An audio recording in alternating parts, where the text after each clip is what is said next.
법제과장 신광호입니다.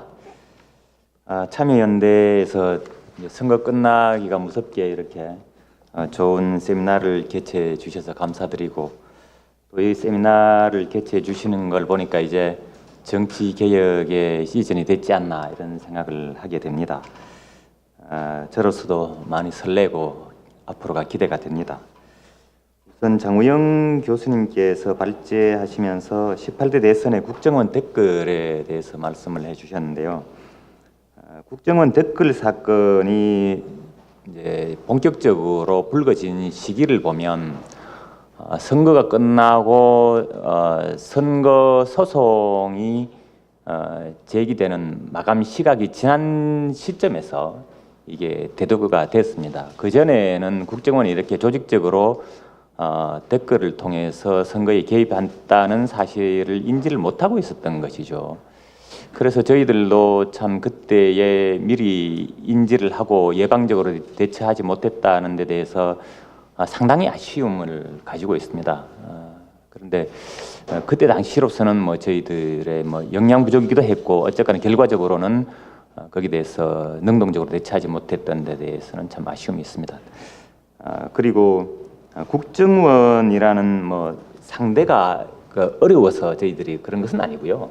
국정원이 힘있고 그런 기관이긴 하지만 저희들이 선거 업무를 집행하면서 선거법 위반되는 행위가 있다면 국정원이 아니라 그 어떤 그 이상의 권력기관이라 하더라도 선관위에서는 거기에 대해서 의연히 맞서 싸워야죠. 그래서 이런 부분은 어떤 국정원이 권력기관이었기 때문에 저희들이 소극적으로 대처했다 이런 의미는 아니라고 이렇게 말씀을 드리고 싶습니다. 그다음에 공정과 자유가 5대5로 돼서는 곤란하고, 이제는 정책의 중심이 공정에서 자유로 옮겨가야 한다는 데 대해서는 전적으로 저는 동의를 합니다. 우리 헌법 116조 1항에서 보면 선거운동은 각급 선거관리위원회의 관리하에 법률의 범위 안에서 하되 공정한 기회가 보장되어야 한다, 이런 규정이 있습니다. 이 규정이 마치 헌법에서 자유보다는 공정의 방점을 찍은 것이 아닌가 하는 그런 느낌을 저는 가지고 있습니다. 그래서 지난번 개헌특위 때에 저희 사무총장님께서 발제를 할 때도 이 부분을 고쳤으면 좋겠다, 개헌을 하면서 선거운동의 자유를 원칙적으로 선언을 하고 그 다음에 공정한 기회를 보장하도록 그렇게 해야지, 자유가 너무 보장이 되면 특정한 힘있고 돈 많은 사람들에 의해서 좀 무산자 계급이 소외되는 결과를 가져올 때 그때 공정이 개입해서 이것을 보완적으로 해주는 것은 모르지만 자유보다 공정이 앞서도록 해서는 곤란하다, 이런 생각을 가지고 있습니다. 그래서 이번 개헌 때에 이런 부분을 손을 봐두게 되면 앞으로 선거법의 재개정 방향 또 운영 방향에도 상당한 영향을 미치지 않을까, 이런 생각을 가지고 있습니다. 그래서 정치권도 물론이고 또 시민사회단체에서도 이 부분에 대해서 관심을 가져주시기를 부탁을 드립니다. 그다음에 우리 박근용 처장님께서 말씀하신 것 가운데에 지난 대선 때에 정치적 표현의 자유에 대한 공약이 없었다는 지적을 해주셨는데요. 선관위는 했습니다. 지속적으로 저희들은 정치적 표현의 자유를 신장시키기 위해서 노력을 기울여 오고 있고, 또 개정 의견으로 국회에 제출을 하고 있는데, 물론 시민단체 입장에서 보면은 저희들이 제출하는 의견도 부족할 수 있습니다. 실제로 충분히 그런 마음이 드실 거라고 생각을 하고요. 다만 이런 점은 이해를 해주셨으면 해요. 저희들도 개정 의견을 내부에서 논의하고 만들 때 장기적으로 가야 할 방향은 저희들도 가지고 있습니다. 이런 식으로 가는 게 좋겠다 하는 것은 가지고 있는데, 그 장기적인 과제를 현실에서 화두로 던지게 되면 개정 의견 전체가 아주 배관시될 우려가 있습니다. 그래서 저희들은 현실이 보이지 않는 거리에서 손 내밀고 같이 손잡고 가자고 할 수는 없고, 현실에서 저희들이 보이는 위치에서 조금씩 가자고 그렇게 이야기를 합니다. 그렇기 때문에 지금의 저희들이 제출하는 개정 의견이 시민단체나 학계에서 보시기에는 부족할 수 있습니다. 그래서 그것은 저희들이 전략적으로 그렇게 한다는 측면도 좀 이해를 해 주시기를 바랍니다. 아울러 만약에 개헌을 하면서 헌법기관의 법률안 제출권이 주어진다면 이 부분에 대해서도 저희들이 좀 더 능동적인 역할을 할 수 있지 않을까 이런 기대는 가지고 있습니다. 그런데 지난번 개헌특위에서 실제 그런 의견들도 있었습니다. 만약에 저희 총장님께서 질의를 어느 분께서 하셨는데 개헌을 통해서 헌법기관에 법률안을 제출할 수 있도록 해준다면 받겠느냐 이런 의견 질의까지 하신 적이 있기 때문에 이런 말씀을 드리는 겁니다. 그다음 후보자 토론회 관련해서 경향신문과 있었던 사례를 말씀해 주셨는데요.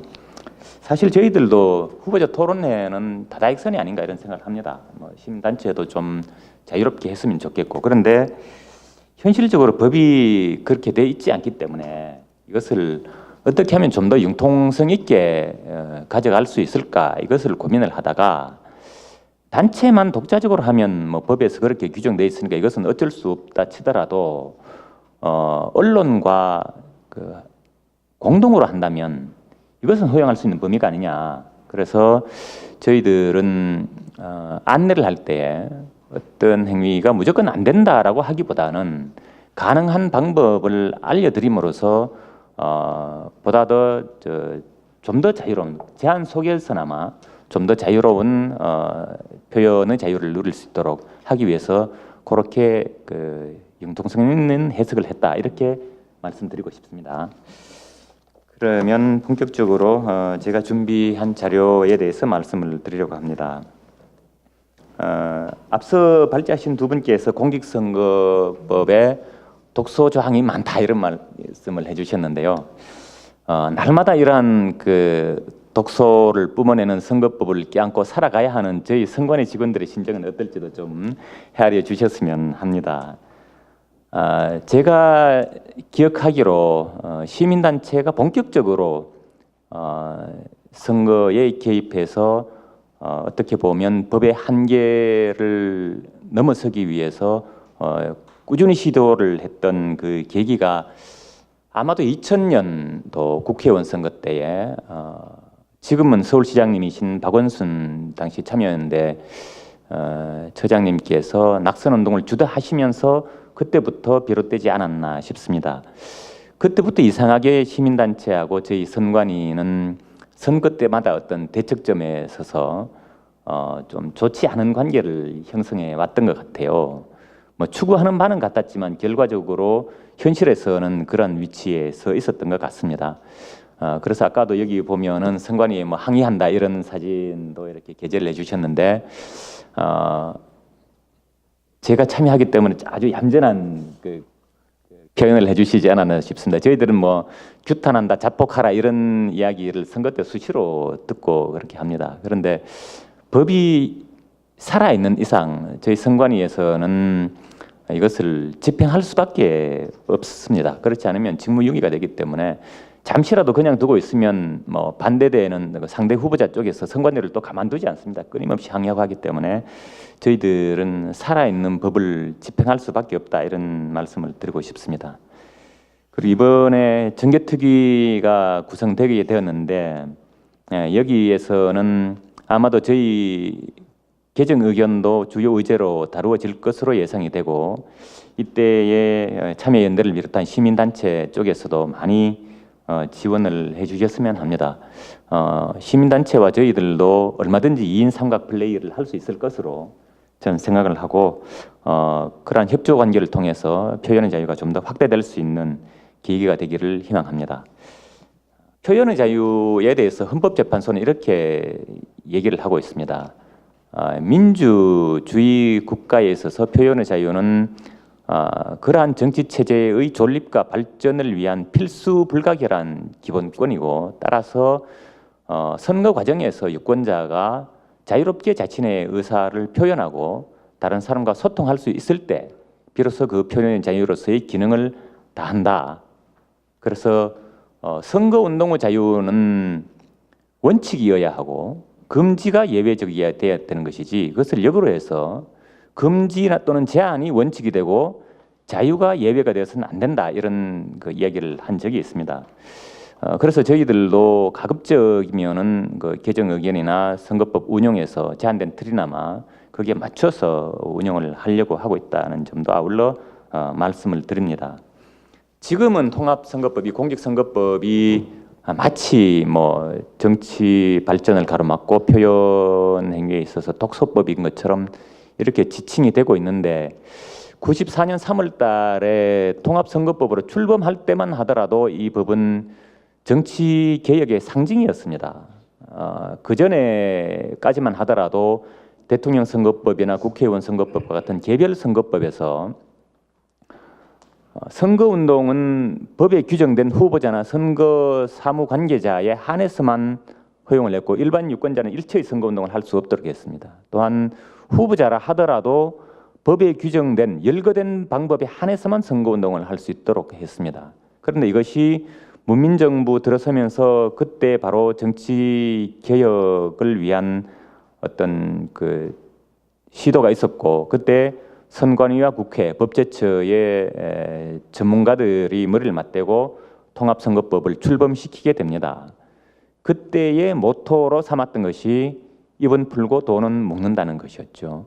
그래서 그때 참여했던 선배들 이야기를 들어보면 그때 당시 기준으로 향후 20년간은 선거법에 손을 댈 필요가 없을 것이다 이렇게 얘기를 했다고 합니다. 그런데 지금 돌이켜보면 참 가당치 않은 얘기죠. 가당치 않은 얘기입니다. 그때 그렇게 될 수밖에 없었던 것이 비록 법문상으로는 58조 2항에서 누구든지 자유롭게 선거운동을 할 수 있다. 다만 이 법 또는 다른 법에 의해서 제한되는 금지되는 경우에는 그러하지 아니하다 이렇게 해서 그 조항만 보면 어떻게 보면 뭐 완벽하다 할 수 있을 만큼 그 규정을 했습니다. 그런데 개별적으로 제한 금지되는 조항에서 마치 그 저인망식 그물망을 치듯이 촘촘하게 제한하는 규정을 두는 바람에 과거와 실질적으로는 뭐 별 차이를 느끼지 못하는 그런 단계가 되었고 이상하게 그 통합선거법 출범 이후에도 법을 개정할 때마다 점점 더 촘촘해지는 그런 경향을 느껴왔습니다. 그래서 이제는 어떤 패러다임이 바뀌어야 되지 않겠느냐.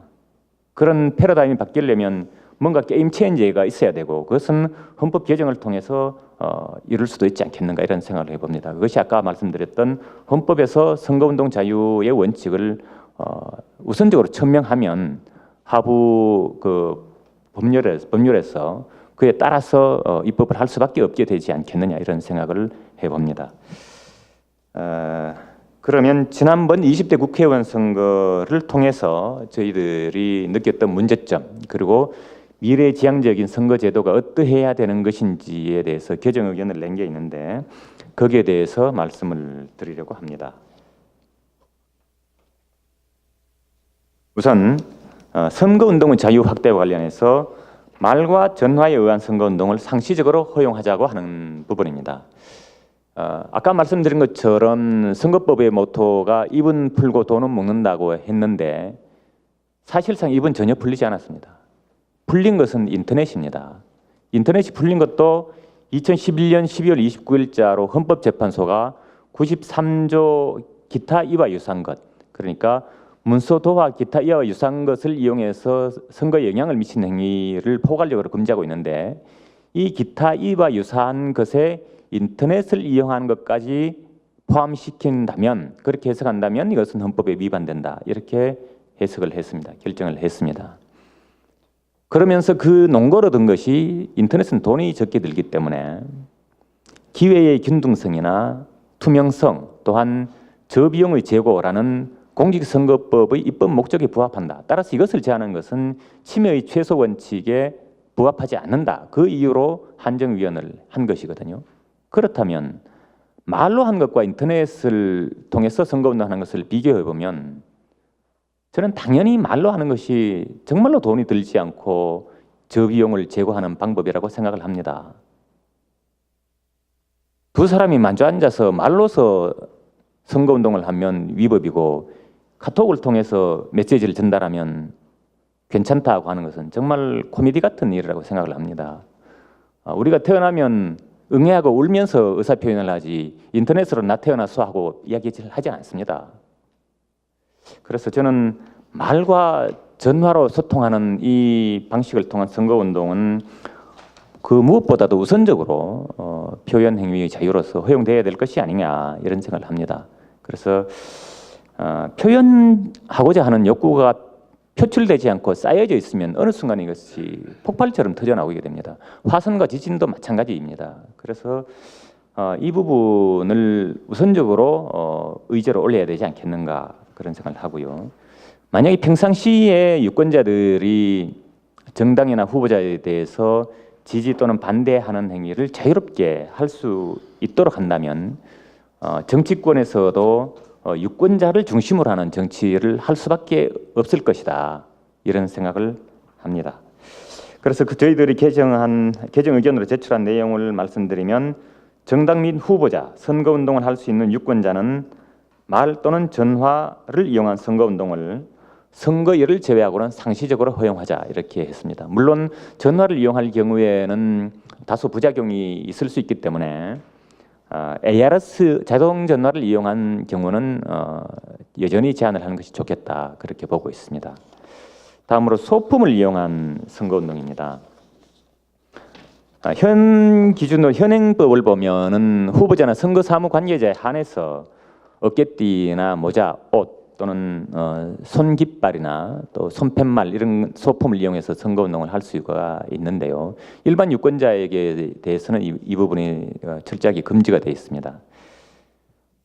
저희들이 미국 대통령 선거를 이렇게 보면은 힐러리나 트럼프를 지지하는 어떤 스티커 같은 것을 차에 붙이고 다니는 것을 많이 보아봤고 또 티셔츠 같은 곳에 촌철살인의 어떤 정치적인 표현 글귀를 적어서 자랑스럽게 거리를 활보하는 그래서 그것이 해외 뉴스에도 나오고 하는 것을 저희들은 많이 봐왔습니다.